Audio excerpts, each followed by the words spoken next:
So day 22 of building a rescue again, I think. And today we're starting out getting sand for the tortoises. So I'm out in Mission and we have a tractor bringing sand to our trailer. There it is, right there. So this is going to be a much better option than buying the bags of sand from Home Depot. So 3 of those scoops of sand cost $118. That is the same amount as 10 little bags of sand from Home Depot. So there's a big savings right there. And now I'm actually off to Home Depot to get some more stuff. I got to go to Princess Auto to get some electrical and then to the new place, and it's a big work day. Now I'm just leaving Princess Auto. This here is $320 worth of electrical. And the reason we need to get this is a lot of the extension cords and power bars we have in there, we have been using for probably 10 years. They are frayed. They have been chewed by rodents. They've gotten wet. So it's time to get new ones and replace some of the old ones that are a bit of a fire hazard. And another $100 on Home Depot and more electrical. And today's afternoon snack / lunch is Red Bull. I've already had a Rockstar this morning, so I got to switch it up. And 2 packs of mini eggs. I love these things. So the amazing Paige showed up just in time to help load sand. So all of this sand is gonna go right in here. Oh look, Paige is making a mess again. That is a much better amount of sand for this enclosure. Now the problem is trying to figure out where we're putting everything. So again, I got a lot more stuff here than I thought I did when I was kind of planning things out.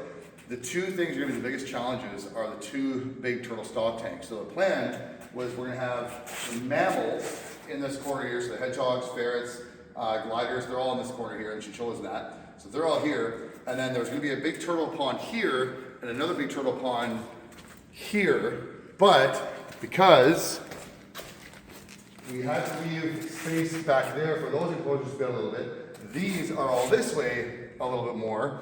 So now our bird cage is gonna come out to like here, and this is where we need a turtle pond to be, is back here. So I don't know what we're doing.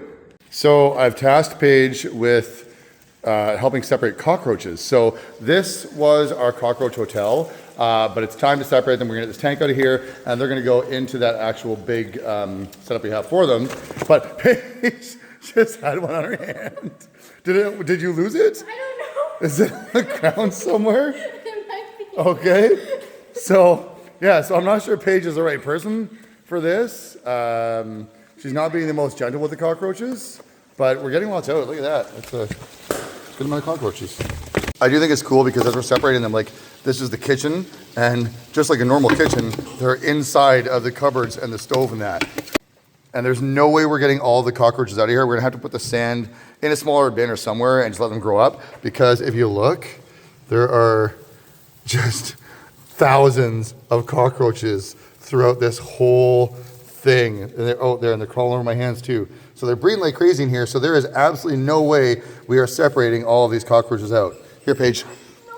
So we're just doing basic setups for now, and we're just putting Romeo away. And I was talking about Romeo the other day to a couple people. You see how Romeo's beard is black? Romeo's gotten us into a lot of trouble a lot of times because bearded dragons, when they get scared or stressed, their beards turn black.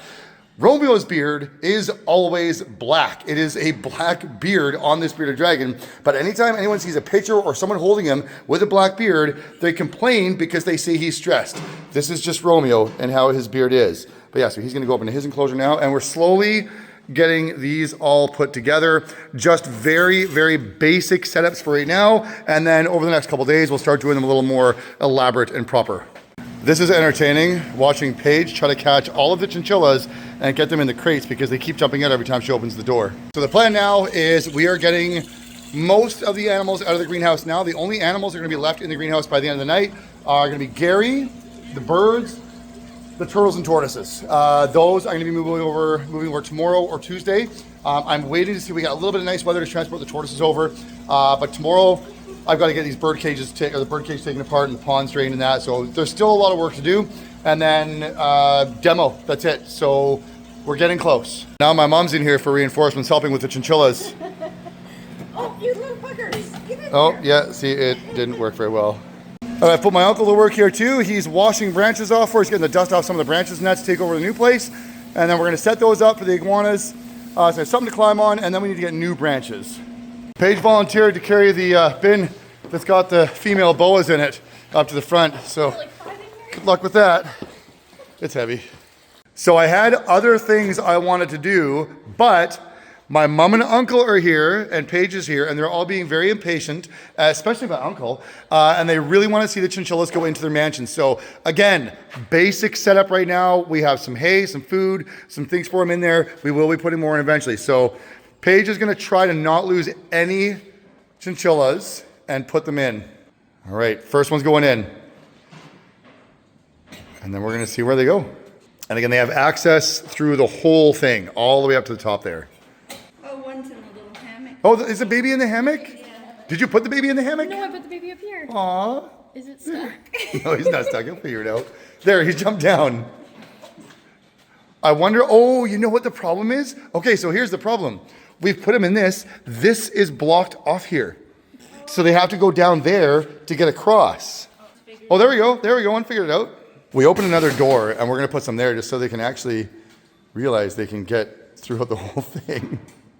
Yeah, so basically there's a wall there that stops them from getting from there to there. So to get to this side, they have to go down, over, and then up and up there. Oh yeah, so there's a slide. If they go here, they slide all the way down to the bottom.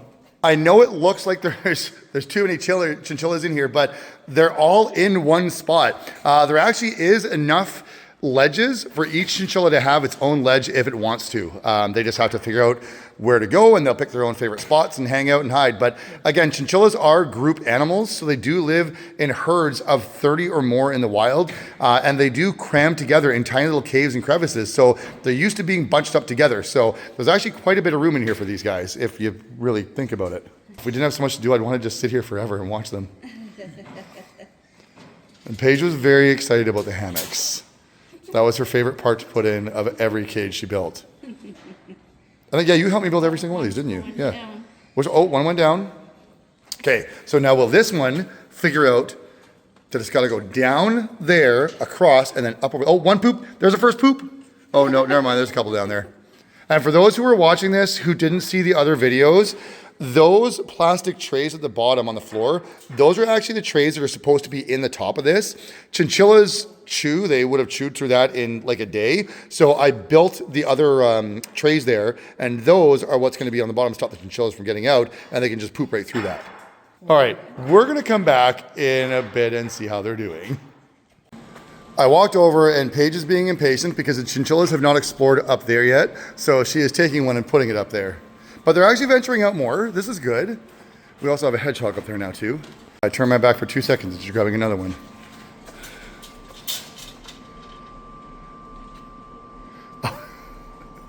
Now it's my turn to put an animal away, and it's the very old, very grubby iguana named Sweepy that came in many years ago. And he's old and temperamental. So we're gonna grab him here. Hey, buddy. Hey. Okay. Got it. Okay. All right. And go like that. Okay. Got him. Oh, let it roll for a second. Okay. There we go. Second. Okay. Let it roll. There. All right. I got him. Now, he's gonna go in. There we go. It's almost 11:30, and we're gonna call it a night. But Paige is still very upset because none of the chinchillas are utilizing this one. She's even put a bunch up there, and they immediately run back down to the bottom. So I'm sorry it's not working out, Paige. But I'm really happy with the progress. We have got every animal away now, right? Every animal, except for the turtle. Every animal except for the Fly River turtle is away now.